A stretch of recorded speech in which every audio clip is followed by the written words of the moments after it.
How's it going, dudes? You ever nearly bankrupt a multi-million-dollar corporation on accident? You ever make a board game that makes somebody so mad that the Supreme Court nearly gets involved? You ever have someone walk up to you with life-changing money and just tell them to F off? Well, I've got one guy that managed to do all three of those things in less than a decade. Ralph Anspach, creator of the hit 1973 classic Anti-Monopoly.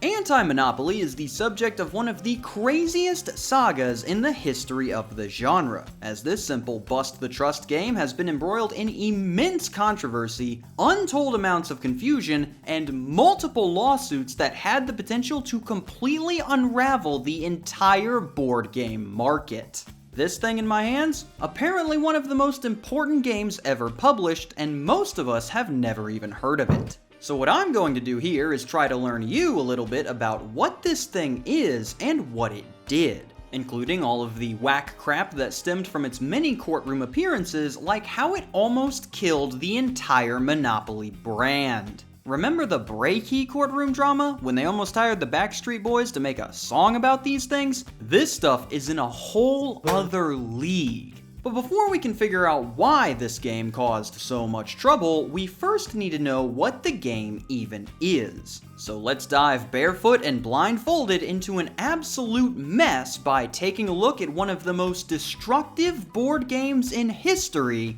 Anti-Monopoly. Anti-Monopoly is the 1973 title that sees players take up the roles of trust-busting lawyers who are attempting to break up the oligopolies, trusts, and monopolies that are holding the market hostage. You do this by moving around the board and purchasing indictments on the companies you land on, successfully busting a trust when you can manage to fill all of the indictment slots on a group. Social credit points are awarded for these and other actions, and the one with the most at the end wins both for themselves and for the economy. Okay, so first impressions with this one. Does this remind anybody of any other games in particular? Oh my gosh, they totally ripped off Connect 4! Yeah, upon first viewing, the Monopoly comparisons will start flying immediately, not helped by the fact that Monopoly is 60% of the game's title. However, there are several key distinguishing features here that would help separate the two in a purely hypothetical lawsuit. None of the spaces share the same names, the gameplay and win conditions are all completely different, the designs of all the components separate themselves very well. This could very easily be another late-for-the-sky Dash-opoly title and not find any legal trouble at all. Now, in terms of a Dash-monopoly title, we'll have to see how that goes later. Back to the game though, it does a very good job at looking at the problems of regular Monopoly and trying its best to avoid them. For example, you won't have to worry about one guy hoarding one property of each color, as once you have two indictments on one group, you get assigned to that case. So no one else can try to take it from you, and if you complete it, then they'll need to pay you supervisory payments to keep an eye on those dastardly monopolies. Aw, you can trust me, buddy, these Google guys, they're not going anywhere. What's funny about this game is that you are all trying to work together to break up as many trusts as possible, but you are still trying to be the #1 buster as well. Each player has their own budget, their own cases, and can take out their own loans to help out. And once the first player runs out of money, you see who has the most points to determine the winner. Alright, good job everybody. We did only manage to break up the Auntie Anne's Pretzel-opoly before Steven bankrupted himself, but that means that Kevin officially gets the gold star sticker!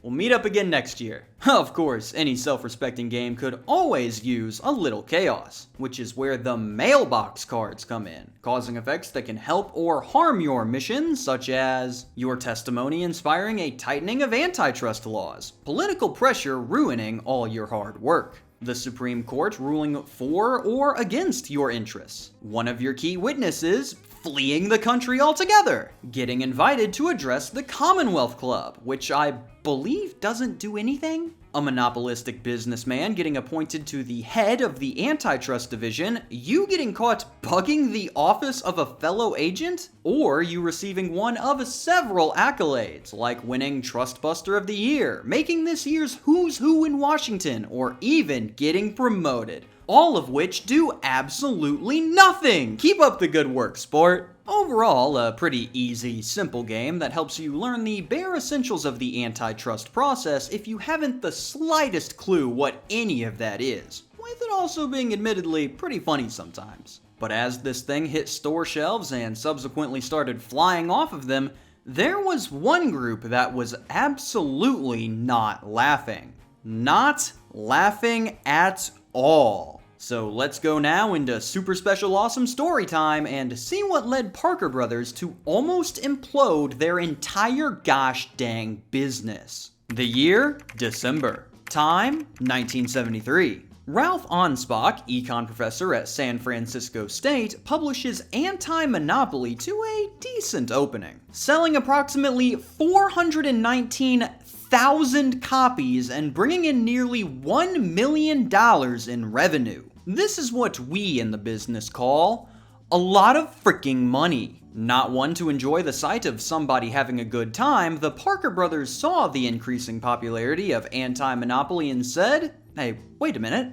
We're regular Monopoly," and promptly sent Professor Anspach a cease and desist letter telling him to stop producing the game, destroy any current copies that he has, change any future titles so that they focus more on the trust-busting action, and allegedly run an ad in the newspaper apologizing for all the trouble? I would not put this past a legal team to request, but I say allegedly here as we'll find out later that our good buddy Ralph is already leaving out some key info. Professor Anspach, upon receiving a legal threat from a massive corporation with a full-fledged legal department behind them, decides that the only reasonable course of action is to, of course, go to court and sue them first. That's a bold strategy, Cameron. Let's see how that plays out for him. With this move, the professor has now locked himself in a legal duel. His dinky team of 2 lawyers against the entire legal might of the General Mills Fund Group, who owned Parker Brothers at the time. This kicked off a nearly 10-year-long brawl between the two that included about every twist that you could possibly imagine until they just ran out of courtrooms entirely. And it's my job now to try to relay this nonsense to you in a way that is comprehensible at all. A tall task when I just spent 4 hours looking through the appeals. So to start us off on this crazy train, let's begin with the very first lawsuit on offer.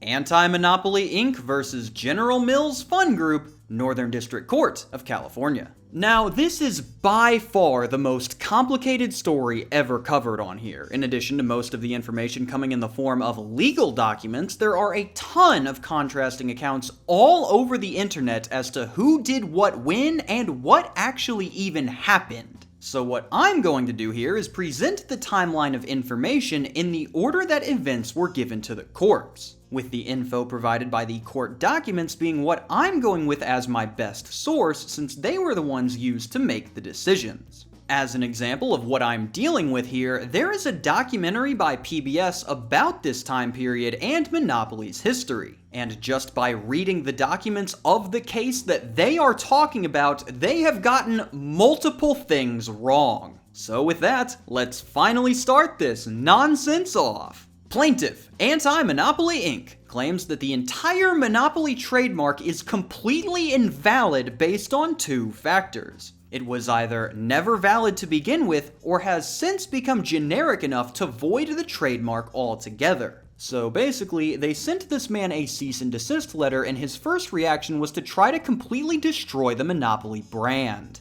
Defendant, General Mills Fund Group, claims that the Monopoly trademark is, in fact, valid and enforceable, real shocker there, and that Anti-Monopoly is in violation of that trademark. Now, you may be wondering how in the heck the professor here is going to try to argue that Monopoly's trademark is invalid when it's been perfectly fine for the last 40-odd years. Well, he undertook quite the feat to try to make this happen, as his goal was to prove that the story that Parker Brothers had been selling America on the origin of Monopoly had been, in fact, a lie. Originally, the story of Monopoly started from Charles Darrow. A man down on his luck after the Great Depression comes up with a revolutionary idea for a board game about buying and selling properties. He pitches the idea to a struggling Parker Brothers, it becomes a massive hit, zippity-doo-dah, everyone's rich. Now, this story is all well and good, but as the professor began to look around, he noticed some inconsistencies. Mainly that in October 1933, Darrow got the copyright for the game before Parker Brothers received both the rights and a trademark for Monopoly in 1935. Well, during his search, he began to find an increasing number of reports of people who played a real estate property trading game as early as the 1920s. These games going by various names in different parts of the country like inflation, business, finance, and in multiple cases, Monopoly. What they are describing here is what the documentary calls a folk game, a game that is created and spread around an area due to people just making it up and telling others about it rather than a company creating and selling it. Examples of which being games like chess or tic-tac-toe. Well, this presented the professor with an interesting angle, as if he could prove that Darrow had simply commandeered an already established game, then he might be able to get Parker Brothers' entire trademark revoked. If you think you know where this is going from here, I wish it was that simple. The professor eventually gets into contact with a Charles Todd who knew Darrow, and he recounts that after inviting him over to play a game called Monopoly, Darrow liked it so much that he asked him if he could borrow the rules and the board. And later that year, a copyright for Monopoly in Darrow's name is suddenly established. Now, this wouldn't automatically win him the case. Regardless of whether or not Darrow stole the idea, this angle hinges on Monopoly being a widespread established game to get the trademark overturned. But to Parker Brothers, this is regardless a massive problem. What has just transpired in the last couple years is that they sent a cease and desist letter to shut down another game with Monopoly in the title, entered a legal battle that they couldn't control because Ralph sued first, and that guy they sent the letter to is now bringing people and evidence that proves the story they had been selling Monopoly on for the last 40 years was a complete lie, which, even if they won the suit, would become public information if this trial went through. So the totally not panicking, why do you ask, members of the Parker Brothers decide to try and curb this little mishap before things just get a bit out of hand. Hey, Ralph, buddy, pal, friend. Look, I know we've both said and done some things that we might regret, and the court costs are really starting to add up, what with all the preparation and lawyers and junk. So we've got a solution that we think would help both sides.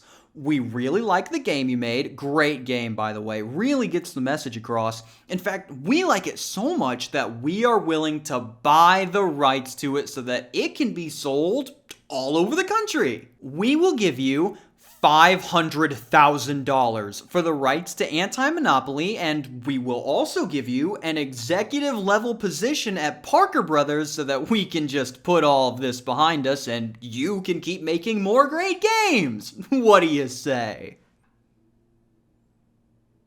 Nah. Okay, sounds good. Hey, how did the settlement offer go? We are dead! And so the trial begins! We've got quite a battle for you today, ladies and gentlemen, with round one ready to start. First up, was Monopoly a generic term to describe real estate trading board games prior to the trademark? If so, the trademark is invalid. After the court spends, I kid you not, 6 consecutive paragraphs talking about wheat, the court eventually agreed that small groups of related people had played Monopoly in various parts of the country prior to Parker Brothers registering the trademark. However, the court concluded that this was insufficient to prove that the term was the common descriptive name of all real estate trading games. Basically saying that while the name Monopoly was thrown around here or there, similar games were also floating around going by different names like finance or inflation, which was true. Don't believe me? Look up Mr. Monopoly Inflation and see for yourself. As a result, the court ruled that Monopoly was not a generic term prior to the trademark. So this round goes to Sergeant General Mills. Round 2. Has Monopoly become a generic name since the trademark registration? What the court is trying to determine here is if the term Monopoly now refers to all real estate trading board games and not an individual game emanating from a single source. This would be a load of barnacles. What they are trying to see here is if it has just become common practice to refer to any real estate trading game as Monopoly. Not a Monopoly ripoff, not a Monopoly-like, not a Trump version of Monopoly. You would just call both of these games Monopoly, and that's it. This has happened with other products before, like Trampoline or Videotape, but this is absolutely not the case with Monopoly, as all of these real estate trading games cannot just be called Monopoly without massive confusion. If you invite me over for a game of Monopoly and you pull out Joel Harden's Mogul, I am going to cause quite the kerfuffle. The court also agreed with this sentiment, ruling that Monopoly had not become a generic name since its registration, awarding Round 2 also to Major General Mills. Round 3. Is Anti-Monopoly in violation of Parker Brothers' trademark on Monopoly? Yes, of course it is. Now, I am not a lawyer, so I don't know all of the intricacies of trademark law, but my guy, look at this! So, Round 3 also goes to Private General Mills, awarding them the 3-0 supermarket sweep and figuratively killing Anti-Monopoly. As a result of this lawsuit, Professor Anspach had to turn over all remaining copies of Anti-Monopoly to Parker Brothers, which they would treat with care and respect by literally killing Anti-Monopoly, trashing all 40,000 copies of the game that were given to them, and inviting journalists out to watch them bury the games in a landfill as some sort of show of force. They dug a mass board game grave and invited people out to take pictures like, haha, celebrating my big win. Coming to the conclusion that, well, we can't possibly do any worse, the professor's team appealed, bringing us to Anti-Monopoly Inc. versus General Mills Fun Group, The Appeal, Ninth Circuit Court of Appeals. Alright, we're back and we've got some issues with the last case. First, we're appealing the court's decision that the Monopoly trademark is valid. Okay, in terms of originally valid or since it was trademarked? Both. We're also appealing the court's decision that Anti-Monopoly is in violation of that trademark. So you don't think the trademark's valid, but if it is, then you aren't in violation of it anyway? Yeah. Why didn't you go for that the first time then? Buddy, we're at the appeals court. I'm just taking swings here. The appeals court process is attempting to look over what was done in the original trial and see if everything was conducted properly. If not, then they may have to do a whole other trial to make sure that the process is done right. First up, no new information was added, everything was in line with the previous ruling. Yeah, this one still stands. Give us a little more time on that one. What? No. Wait a minute. Aw, they biffed it! In the first trial, the court decided that Monopoly was not a generic term for all real estate trading games, and therefore is not generic. But this is not what they should have been looking for. The appeals court states that what they should have been evaluating, based on what Anti-Monopoly was trying to convey, was whether or not Monopoly constituted its own genus. Okay, this one is tough, so bear with me here. They are saying, to the absolute best of my understanding, that the relevant product category is not all real estate trading games, but the game played by the rules of Monopoly. So, Monopoly. In order to decide the case properly, the first court needed to differentiate the meanings a particular and very popular board game and a game produced by a single company. To quote the judge's very easy to follow example, it may be that when a customer enters a game store and asks for Monopoly, he means, I would like Parker Brothers' version of a real estate trading game because I like Parker Brothers products. On the other hand, the customer may mean, I want a Monopoly game. Don't bother showing me Anti-Monopoly or Easy Money or Backgammon. I am interested in playing the game of Monopoly. I don't much care who makes it. The proper mode of analysis is to decide but one question, whether the primary significance of a term is to denote product or source. In making this determination, the correct genus-species distinction, that is, the correct genericness finding follows automatically. And that finding is? Well, I'm not gonna tell you, you figure it out. After spending all this time prattling on about how easy it would be to correctly find the answer to the generic question, the judge does not give an answer to the question, reverses the previous court's decision, and tells them that they're going to hold another trial in a few years, so you might want to go see if there's any more evidence out there. So, not only has the appeals court match ended in a complete stalemate, but I honestly could not even tell you what they are even looking for to determine the winner anymore. My guy went up to his honorable judge bench and said, well, we don't know if when someone buys something, they're thinking I like this product or I like this company, and that's gotta count for something. Go ahead and think on that for about 2 years. So they sent these two schmucks on their merry way, and in 1981, they're back at the district court with some new stuff to hopefully close this one out for good. It's time for Anti-Monopoly Inc. versus General Mills Fun Group, the rematch, Northern District Court of California. In our third gosh dang matchup between these goobers, we are looking to primarily establish two things. One, is the Monopoly trademark still valid? And two, if it is Anti-Monopoly in violation of it? Each side has brought some new evidence in to help out their case, so let's take a look. The Landlord's game is name-dropped in the document, so at this point we know that the history is the Landlord's game was made, it spun off into all these little versions of real estate games across the country, and then those eventually led to Monopoly. It has been discovered that the Professor's game was not always called Anti-Monopoly, but was originally called Bust the Trust. After the game failed to take off, Ralph changed the name to Anti-Monopoly. And lo and behold, including the visage of an extremely popular product can really help yours get some traction in the market. This little detail was surprisingly omitted in the documentary. No new evidence has been provided for the trademark infringement portion, so both sides have pretty much agreed that if there is a trademark, this thing is not allowed. And surveys were put together by both sides in order to get a glimpse into the mind of the American consumer. Here's what they found.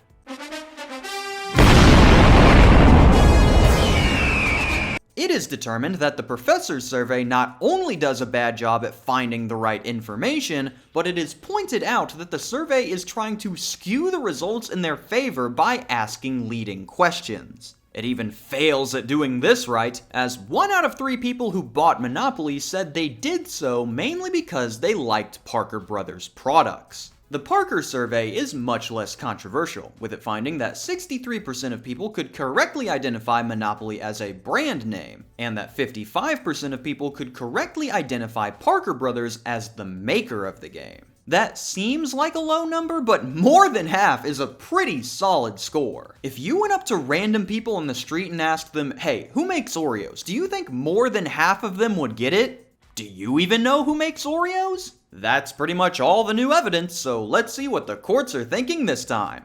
Is this gosh dang trademark still valid or not? 1. Generic before it was made. While it is confirmed that Monopoly was played prior to the patent, there is not enough evidence to show that Monopoly was played widely enough to constitute the status as generic. This combined with the fact that Darrow and Parker Brothers popularized their own original version of the game, the trademark was made properly. Slimily, yes, but not illegally. This has been the case pretty much since the beginning, so let's go to the problem child that can't quite seem to make up its mind.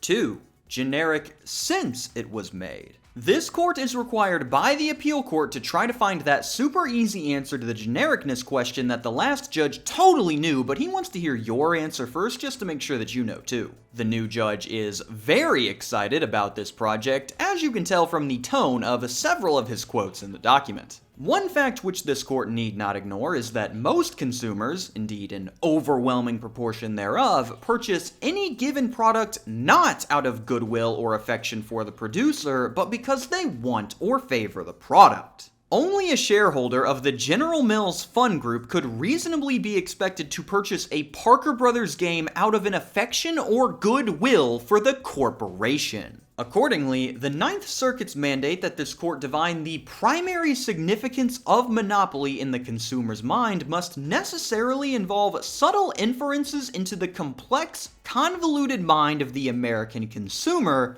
an unenviable task. Unless the Ninth Circuit standard is meant to foreclose the possibility of trademark protection for any producer of a unique game whose corporate name does not appear in the title of the game, example, Scrabble, then its test cannot be used here to thwart Monopoly's trademark rights. Ladies and gentlemen, Judge Spencer Williams, District Court of Fed Up With Your Crap. Coming as no surprise after that spiel, Monopoly is determined to primarily denote Parker Brothers, and the trademark is upheld yet again. So with the third court case in a row still not siding with the professor, there really is only one thing we can do from here. That's right, it's time to launch another appeal! My guy, there are only so many appeals before you hit the Supreme Court and can't go any further. Welcome one and all to Anti-Monopoly Inc. versus General Mills Fund Group, the rematch, the appeal, Ninth Circuit Court of Appeals. What we're looking for this time is what we were looking for in all the other ones. Is the trademark valid? We've got a different judge for this appeal than the last one, so let's hope that this guy doesn't also speak in riddles, and we've also got a little more information that could be relevant to the case. We have finally properly nailed down the Monopoly origin for good thanks to a letter from the president of Parker Brothers himself in 1957, which reads the following. So far as we know, the Landlord's Game, invented by Mrs. Elizabeth Maggie Phillips of Washington, D.C., was the basic game for both finance and Monopoly. Mrs. Phillips patented her game and we purchased her patent. Mr. Charles Darrow later made many improvements to the Landlord's Game and called his game Monopoly. He too secured a patent which he assigned to us. Because of the fact that we purchased all three games, it does not make very much difference to us who invented either one of the games. During that 1934-1935 time period, Parker Brothers did indeed purchase the rights to not only Monopoly, but also other games like it, such as the Landlord's Game and Finance, in order to keep those games from splitting the market share. With a now monopoly on Monopoly, they would slowly phase out the other titles until only Monopoly remained, allowing it to dominate store shelves. They were likely going to do the same to Anti-Monopoly had Ralph accepted their first offer, as Mrs. Phillips' game was eventually forgotten for several decades after it was sold for around $12,000 in today's money. So with this being the fourth court case about this, they've decided to re-examine every piece of relevant information to make sure that they get it right this time. And here's what they came up with. In terms of whether it was generic prior to the trademark, they have fully accepted the correct Monopoly timeline of Landlord's Game, to small groups, to various titles, to Monopoly. When a small number of people use a particular thing and call it by a particular name, one which is not a common descriptive term for the thing, a person may appropriate the name and register it as a trademark. The purpose of the doctrine that generic terms cannot be made trademarks is to prevent the appropriation of a term that is already in wide use among those who are potential purchasers of the thing that the term describes. We agree with the trial judge's conclusion that Monopoly had not become generic before Parker Brothers registered it as a trademark. That was the easy one. That one never changed throughout the whole of the proceedings. But now, we hit the wackest of crap. Part 2. Has Monopoly become generic since it was registered? Per the appeals court, in Anti-Monopoly 2, the district court also said this. Unless the Ninth Circuit standard is meant to foreclose the possibility of trademark protection for any producer of a unique game whose corporate name does not appear in the title of the game, example, Scrabble, then its test cannot be used here to thwart Monopoly's trademark rights. Nothing in our opinion in Anti-Monopoly 1 even hints at the relevance of whether or not the corporate name of the producer of the game appears in the title of the game. And our opinion does not foreclose the possibility of trademark protection of the name of a game that does not embody the corporate name of its producer. But our opinion does squarely hold as follows. Even if only one producer, Parker Brothers, has ever made the Monopoly game so that the public necessarily associates the product with that particular producer, the trademark is invalid unless source identification is its primary significance. So, what they are saying here, to the best of my understanding, is that it is absolutely still possible to not include the name of the producer in the name of the game and have a trademark, so long as the name of the game makes sure to link it back to the producer. How the heck are you supposed to do that? So, per their own words, you don't need to include Joel Hardens in the Mogul title to hold a trademark. But you also can't just use Mogul because it's a common English word that doesn't relate back to the producer. That would be seen as generic. So you just need to find a way to relate Mogul back to the producer. Say, maybe by making the title Mogul Joel Hardens. See, it's completely different. My honorable judge really got up in that chair and went, "Nothing we said shuts down the ability to have a name that doesn't mention the maker." And in the very next sentence, completely shuts down the ability to have a name that doesn't mention the maker. As we have seen, the district court relied in part upon the fact that General Mills and its predecessor have spent time, energy, and money in promoting and policing the use of the term monopoly. Even if 1/3 of the members of the public who purchased the game did so because they liked Parker Brothers products, that fact does not show that monopoly is primarily source indicating. The very survey on which the district court placed emphasis by italicizing its results shows that 2/3 of the members of the public who purchased the game wanted monopoly and did not care who made it. What they are proposing is that board games should work like prescription drugs, where you get a 20-year patent to sell your game, and then after that, anyone can make a generic copy of your title that they can also start selling. By their logic, Coup has another 7 years before I can just release my hit new game Regime Change, and there's not a dang thing they can do about it. To us, the evidence overwhelmingly shows that they very successfully promoted the game of Monopoly. But in doing it, they so successfully promoted Monopoly as the name of the game that it became generic in the sense that we use that term in trademark law. What they are saying here is that since the word monopoly is a standard English word that is just used on the daily, that it should not be able to be trademarked like this in terms of the title of a board game. Here is the following list of other games that would lose their trademark for using common English words based on their precedent. Risk, Battleship, Clue, Sorry, Careers, Pandemic, Talisman, Coup, Pit, Splendor, Masterpiece, Trouble, Wingspan, Operation Perfection, Mousetrap, and any other game where a common word is what makes up the title. Interestingly enough, I believe Twister might probably be fine here as the game has nothing to do with a tornado. Finally, we enter a whole new level when we reach what the appeals court describes as the most important information for their decision, the conducted surveys. Oh good, and they've inspired so much confidence in their decision making thus far. First survey, the brand name survey. General Mills conducted a survey where they asked people whether they considered Monopoly to be a brand name or a common name. Brand name being something like Chevrolet, and common name being something like automobile. Okay, this could be interesting. This would get directly into the consumer's mind to see whether they see the title as generic or not. Let's see what the results say. Oh, sorry, we don't have the results, because the appeals court said the results of this survey had no relevance to the question in this case.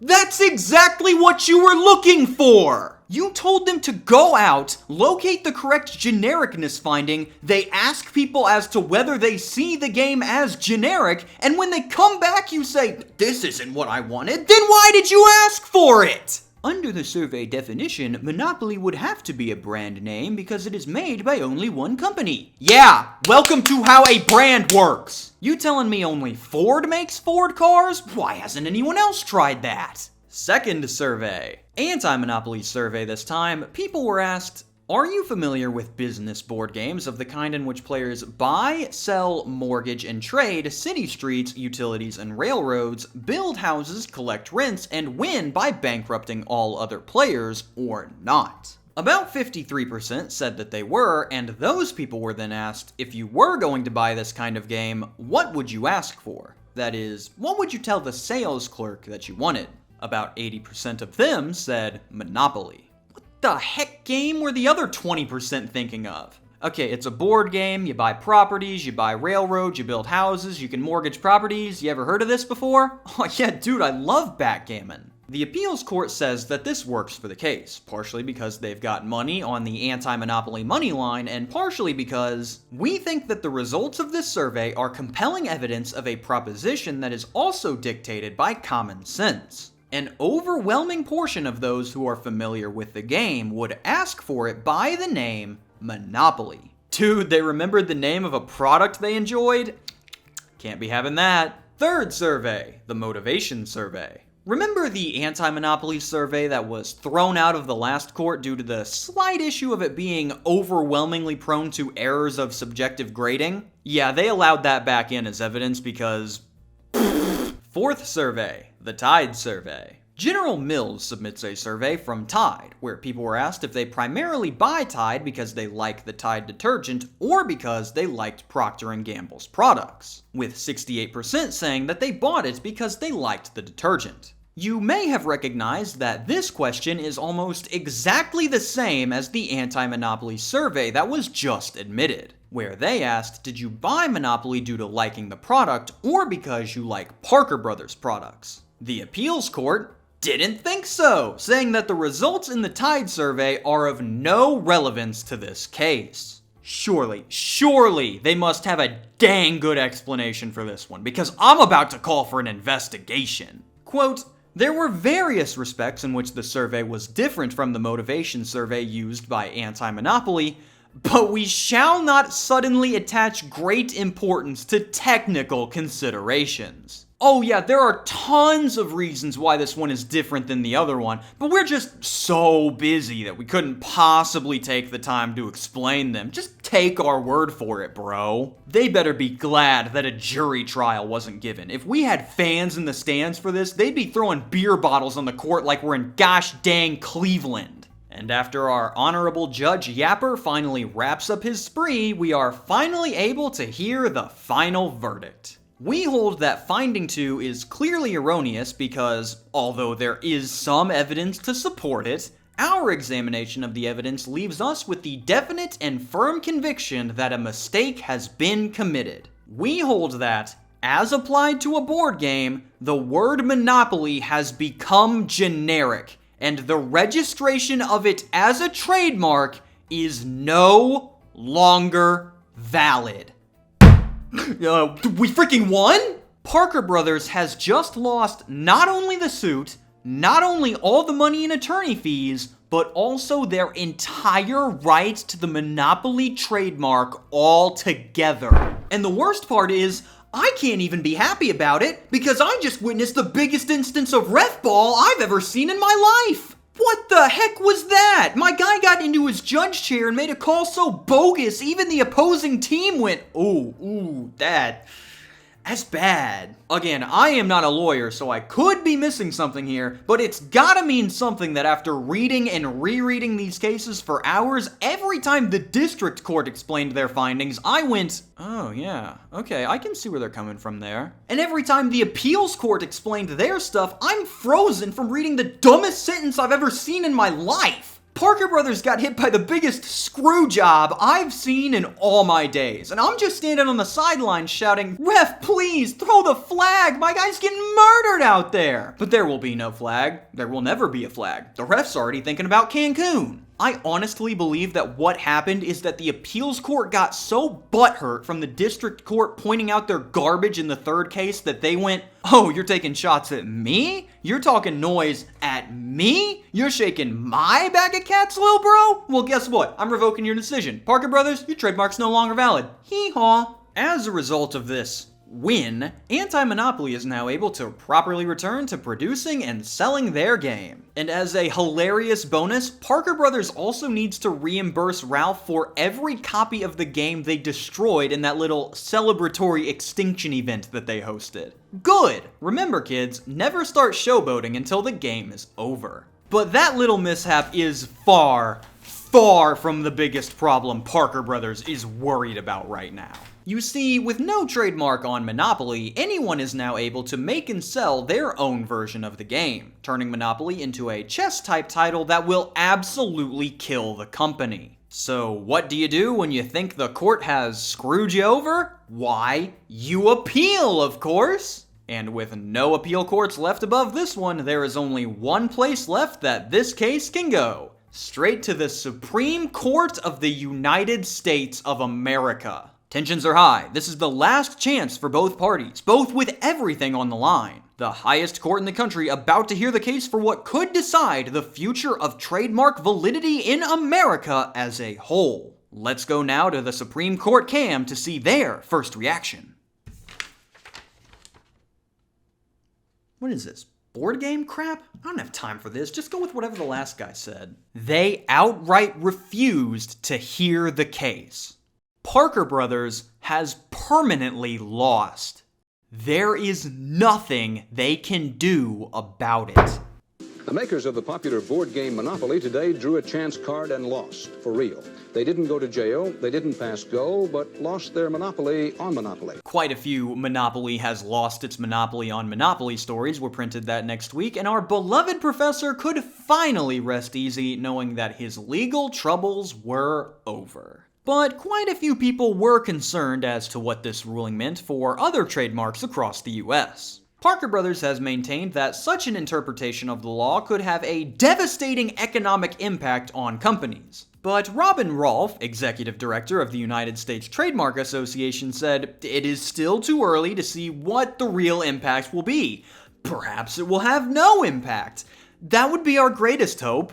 Now, you might be sitting there thinking that, wow, that guy was right. Generic monopolies haven't flooded the market, and companies still carry on like normal with their trademarks. What gives? Well, those execs across the nation were shaking and quaking in their boots for what this could do to their bottom line until they remembered their oldest and greatest tool that they could use to protect corporate interests. That's right, ladies and gentlemen, it's time for another exciting round of Money in Politics! Gets them every time. Recognizing that spending a ton of money now is better than losing all future money forever, Parker Brothers rounded up some of its corporate pals and began lobbying like there's no tomorrow. And I kid you not, it took them the sum total of 8 months in order to get the Trademark Clarification Act of 1983 read by the Senate. Good. Glad that we can act clearly and quickly on the things that actually matter. It took approximately a year to get it through the congressional system, but it made it through there nonetheless. And with all of their hard work, the Lanham Act was amended in 1984, making it so a registered trademark has not become generic and therefore cancelable solely because such mark is also used as a name of or to identify a unique product or service. Makes the primary significance of the mark to the relevant public rather than purchaser motivation the test for whether or not the mark has become generic.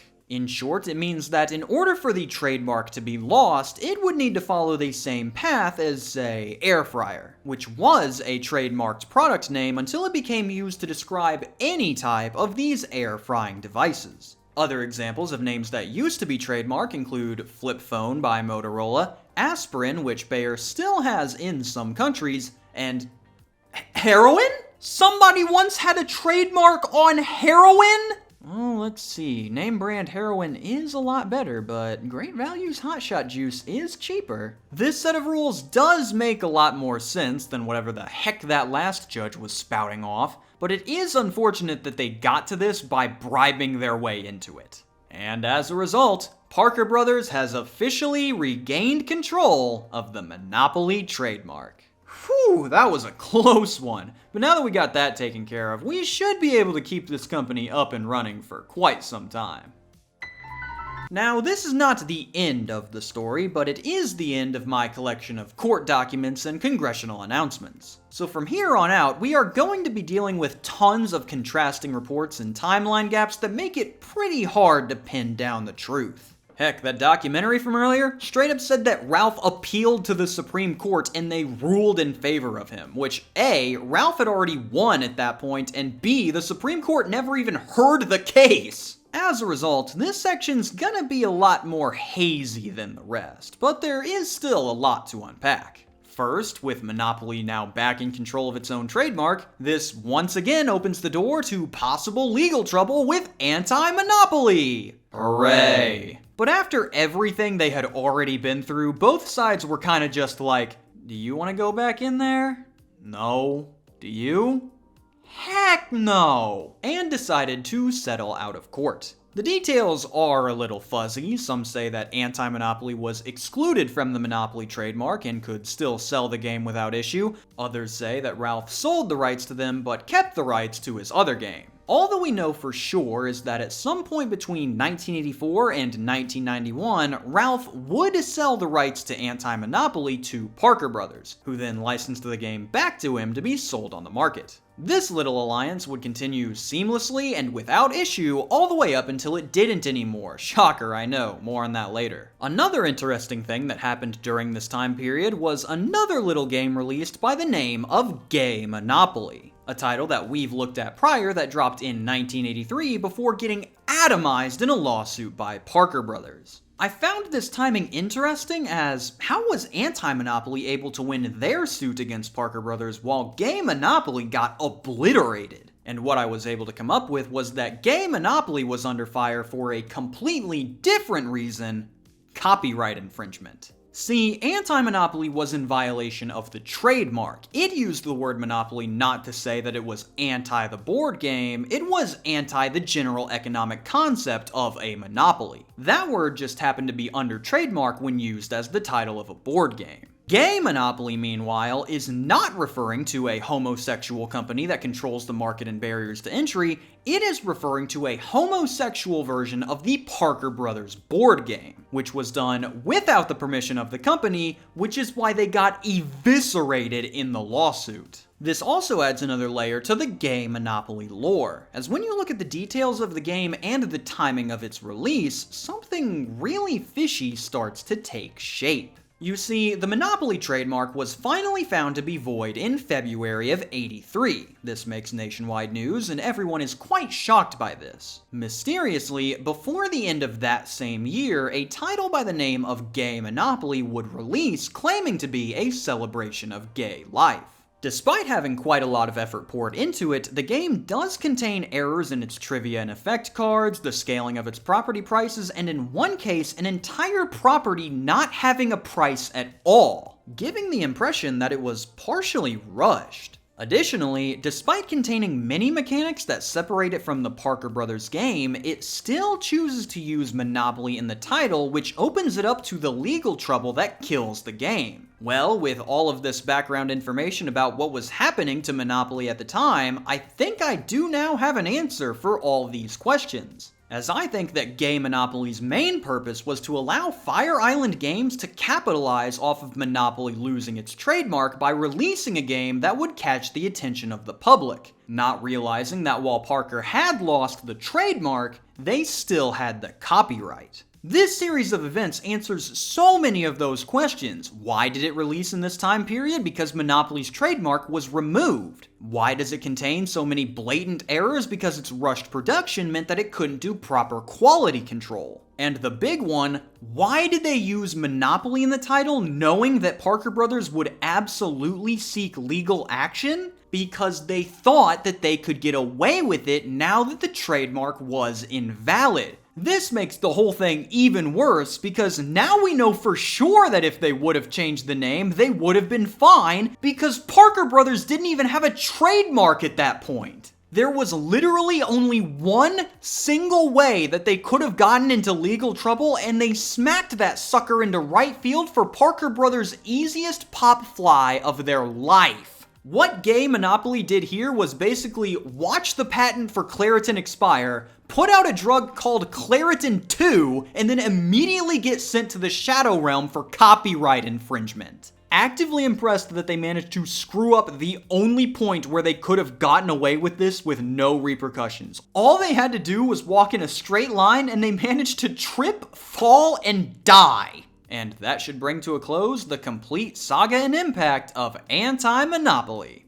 At least, Anti-Monopoly 1. You heard that right, folks. It's Anti-Monopoly 2! Complete with its own entirely separate game, entirely separate issues, and entirely separate lawsuit against everyone's favorite board game buddy, the Hasbro Corporation. However, that will need to be a story for the next video to tell, as unless I split this up, there will be no uploads for over a month, and I will be the next one declaring bankruptcy. So until I see you there, keep in mind the Parker brothers, and always remember to never put yourself in a situation where one bad call can lose you the game. Signing off for remembering to tip your senator, I am KamSandwich. Thank you for watching and have a fantastic day.